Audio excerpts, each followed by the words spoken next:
сіздермен ата-аналар бүгін енді бір сағатты қылмай кішкене баламыздың денсаулығына да көмегі болсын деген ниетпен осындай тақырыпты алып тұрмын. Жасөспірімнің ұйқысы мен психикалық денсаулығы деген тақырыпты. Енді мына жерде мен дәйек сөз ретінде ұйқы тынықтырады, жұмыс шынықтырады деген сөзді алып тұрмын. Неге десеңіздер, шынында да ұйқы көп нәрсені шешеді. Оны кейде байқамай жатамыз. Түнде суткамен ұйықтаймыз, әлеуметтік желіге кіріп жатады балалар түнімен, басы демалмайды, күндіз шаршап келеді деген сияқты. Сол мақсатта осының барлығына кішкене тоқтау қояйық, алдын алайық деген мақсатта осы дәйек сөзді алып тұрмын. Жұмыс шынықтырады деп неге алып тұрмын? Себебі жалпы адамның миы кейде ойлаймыз, көп оқыса баламызға нагрузка болады шығар, шаршайды шығар.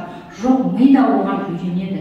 Егер сіз миға салмақ салмайтын болсаңыз, ол сол тыныштыққа үйренеді. Ал салмақ салсаңыз, ол тұрақты түрде жұмыс жасағанға ми да үйренеді. Мен көбіне үйге тұрақты түрде біз не үшін үй тапсырмасын береміз? Үй тапсырмасы ол мидың күнделікті тұрақты түрде жұмыс істеуіне әсер етеді. Кейде ренжіп жатады, мысалы көбірек есеп бересіз деген сияқты. Енді бір аптасы ұбт-ға келейін тұрған балдар болғаннан кейін бұларға көбірек енді тапсырманы көбейтеміз. Оған ертең осы 10 сыныпта үндемей келіп ертең 11-де келіп күш салса, балаға ол кәдімгідей нагрузка болады.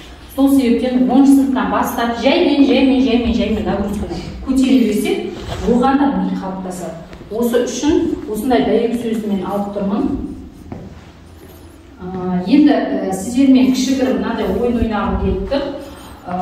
Бұл ойында ұйқы кезінде болатын үдерістермен танысыңыз дейді. Оларды екі тірек сөзбен атаңыз. Мысалға, біріншісін мен өзім сіздерге түсінікті үшін айтып берейін.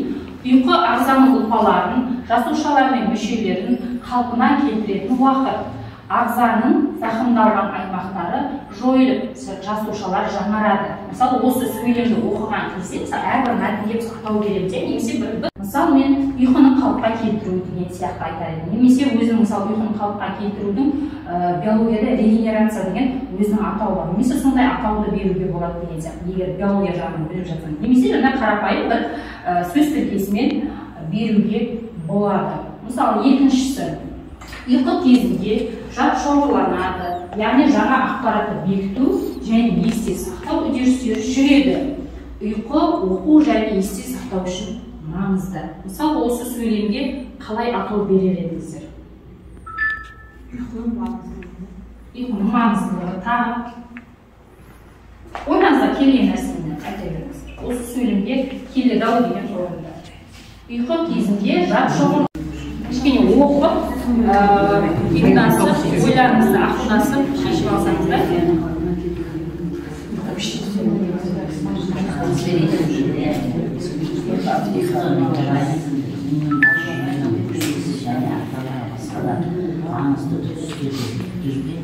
Қажетті гормондарды өндіруге әсер ететін ұйқының болмауы гормондардың тепе-теңдігін бұзып, әртүрлі ауруларға өткізеді. Енді осыдан бір көріп отырсыз. Бір сөзбен қалай болады? Екі сөзбен келесі топ. Ұйқы метаболизмді, иммундық жүйені өсуді және ағзадағы басқа да маңызды үдерістерді реттеуге, қажетті гормондарды өндіруге әсер етіп, ұйқының болмауы гормондардың тепе-теңдігін бұзып, әртүрлі ауруларға әкелуі мүмкін. Гормондарды реттеу деп те беруге болады екен. Бұл жауапқа сіздердің де жауаптарыңызды қабылдаймыз. Себебі бұның барлығы айналып келгенде денсаулық. Үшінші, ұйқы күндіз белсенді болу үшін қажетті энергияны қалпына келтіруге көмектеседі. Ұйқы кезінде демалыс ағзаға энергия ресурстарын толтыруға мүмкіндік береді. Енді энергияны қалыпқа келтіру немесе энергия деп берген жауаптан өте орынды болды деп есептеймін. Өте жақсы, бұл миға шабуыл ойыны болатын, яғни сіздер бүгінгі тақырыпқа қалайының сапасы маңыздырақ. Мысалы, 8 сағат кейбір ұйқым қанбады, 10 сағат ұйықтау мүмкін, бірақ оның ұйқысы одан қанады деген сөзіміз.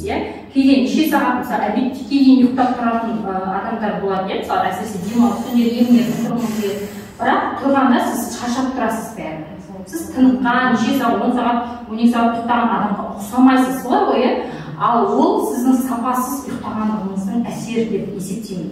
Яғни ұйықтар алдында әсіресе қазір бәріміз шыны керек будильник үшінде қасымызға жастап жатырмыз ғой. Иә, шындығына баяғыда ешкім сағатты будильник бермейді. Ұйықтап кеткеннен кейін ол ұйықтап жатқан уақытта да ми тынықпайды. Соның әсерінен ұйқы сапасыз болады, ол ұйқының қанбауына келеді. Енді үйде осындай күн тәртібін қойсаңыздар деп есептеймін.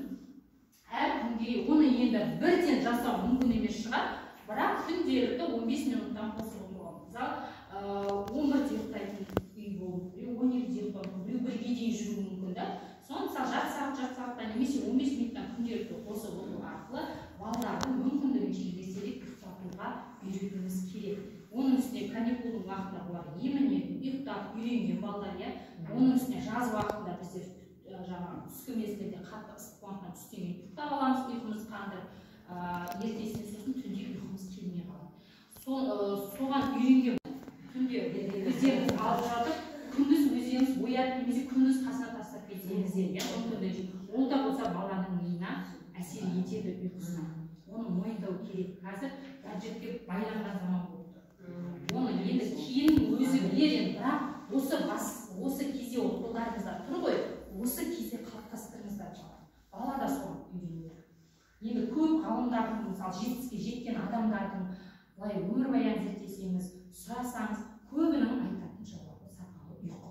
Бірінші кезекте адам ерте жатып, ерте тұрып, өзінің белгіленген уақытта ұйықтап, жаңа гаджеттерді бөлек қасына сақтамай, онымен көп нелерді зерттеген бойынша осылай екен. Соны әдетке айналсаңыздар, яғни ұйықтайтын уақытынан 1 сағат бұрын ұйқыға бала дайын болады. Осы тәртіпті сақтасаңыздар. Енді сіздерге мынадай кейс бергім келіп тұр. Бірінші кейс, бірінші топқа сіздерге мынадай сөйлем беремін. Осы мәселені сіздер түйінін айтсаңыздар, мәселе неде болып тұр? Бұл мәселені шешу үшін не істейміз деген алдарыңызда мына парақша тұр, соған жазып, өздеріңіз ақылдасып шешімін тапсаңыздар болады. Бірінші кейс, бірінші топқа ұйқының келмеуі. Яғни сіздерде Айжанның отбасы, Айжанның түнде ұйықтай алмайтындығын туралы сіздерге мәселе болды. Енді ол мәселені сіздер мәселенің түпкі түйіні неде және оның шешімі қалай болар еді? Ақылдасып өздеріңіз бір жауабын берсеңіздер.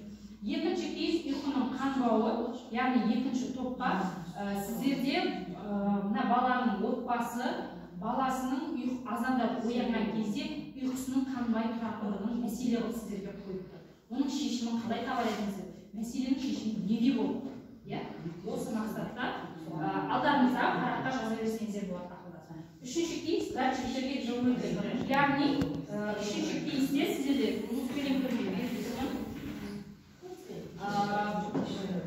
Баланың әлеуметтік желіге байланғандығын білдіреді, яғни гаджетке тәуелді ата-аналар уәлиханның отбасы осы күннің бір уақытына дейін әлеуметтік желіге кіріп отыратынын, оның ұйықтай алмайтын ұйқысыздық береді. Осы мәселені қалай шешер едіңіздер?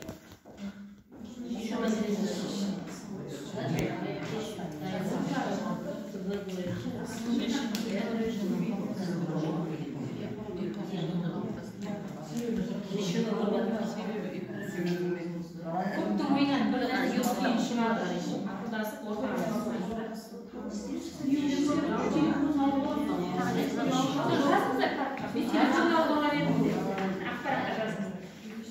Өткен жоқ, немен жаза берсін? Көрмейді ма? Одан басқасын.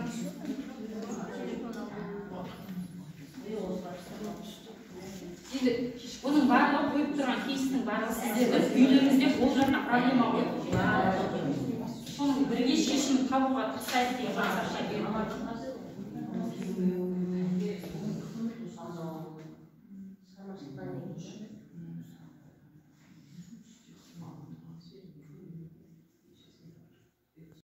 Үнемі телефонмен көріп, өзіміздің жағдайымызды айтып жатыр. Сол шығар деп ойлап жатырмыз ұйқысының режимі.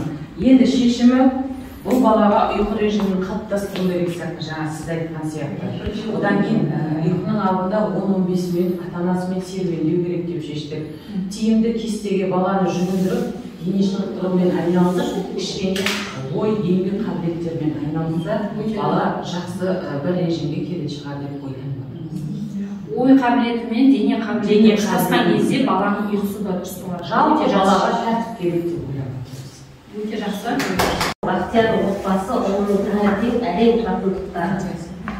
Жалпы Бақтиярдың өз үйі емес деп ойлаймыз сіздер, иә? Бақтиярдың отбасы өз ата-ана өз басынан бірінші бастап тәрбиелеу керек деп ойлаймын. Жаңағыдай ғой, дене шынықтырумен айналысу, шамалы серуендеп жүріп қайту. Сосын біз күнбесе бала да істемейді. гаджетті қарайды, кеше ұйықтайды. Сосын ата-анасы да мына жақта жатып телевизор көреді. Мен айтып жүрмін, соның бәріне қосыламын. Бірінші ата-аналар өзін көрсете білу керек, алдында баланың тәрбиесіне көңіл бөлу керек. Сондықтан да балаға ең бірінші күн тәртібін жасау керек деп ойлаймын.